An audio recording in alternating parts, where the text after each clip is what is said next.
volumes, which Acts is the second volume. So Acts is the continuation of what he begins here in Luke, and it just goes all the way through telling the story about Jesus and the kingdom of God reaching the ends of the earth.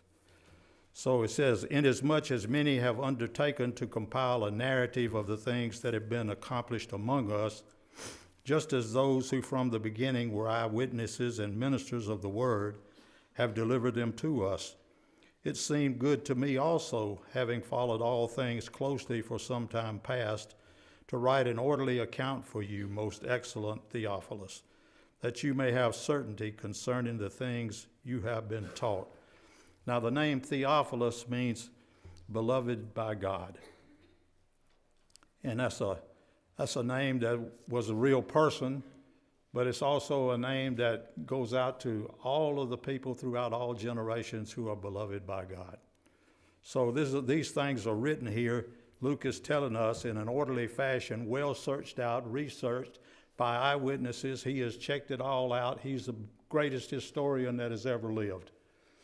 And so all of these things are given in its historical context, and it's given so that, and then all of these things that are the main focus is not what is the world would focus on, but what is God focuses on.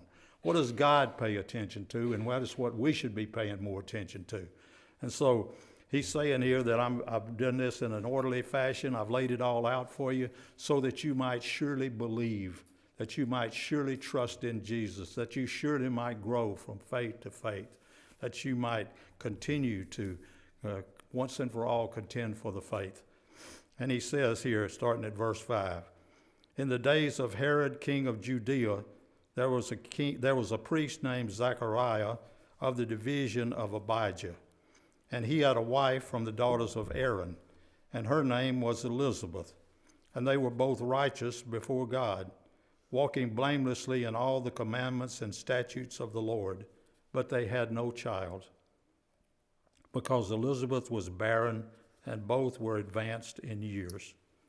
Now, while he was serving as priest before God, when his division was on duty according to the custom of the priesthood, he was chosen by lot to enter the temple of the Lord and to burn incense. And the whole multitude of the people were praying outside at the hour of incense. And there appeared to him an angel of the Lord standing on the right